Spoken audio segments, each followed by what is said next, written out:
Without the sea, I'd be nothing. I need the sea in my life all the time, telling me what I'm going to put onto my menu and what I'm going to put on the plate.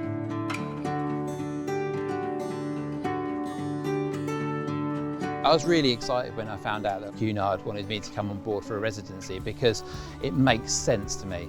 A seafood restaurant on a ship. What makes more sense than that? I just can't wait to get going and to create some new unique dishes for Queen Victoria and then make sure that they get something different that they've never had before on a Cunard ship. Outlaw's Fish Kitchen is in Port Isaac, and Port Isaac is a harbour village on the north coast of Cornwall, and it's the perfect place for a seafood restaurant. It's right on the Platte, just where the fishermen bring in the daily catch, right in the centre of the village. When it comes to my food, Cornwall is everything.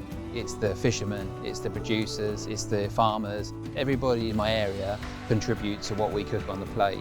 Outlaw's Fish Kitchen wouldn't exist if it wasn't for those people. It's all about the best, freshest seafood we can get with vegetables and fruit and herbs that we got locally, and then put them together, and what you get is something fantastic.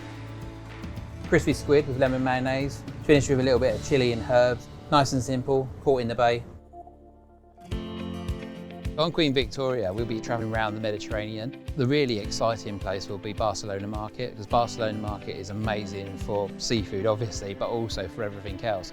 There'll also be trips to Croatia, to Istanbul, and they're just honeypots for inspiration.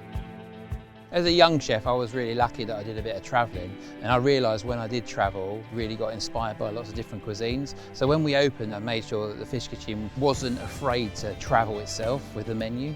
Bluefin tuna from the shores here, lovely tomato salad, very simple. Scallops which have been baked with a take on a green Thai curry butter. Little touches from different cuisines around the world that make the seafood shine.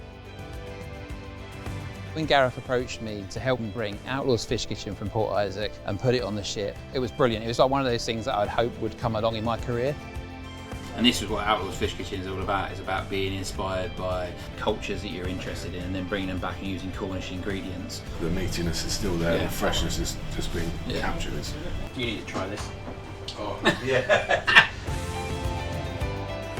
If I was coming on to Queen Victoria, asking myself what I was going to expect from Outlaw's Fish Kitchen, I'd say that you're going to get an amazing, simple seafood supper with influences from all over the Mediterranean where you're going to visit, and you're going to have a good time, and that's the most important thing. Having a good time, relaxing and enjoying yourself.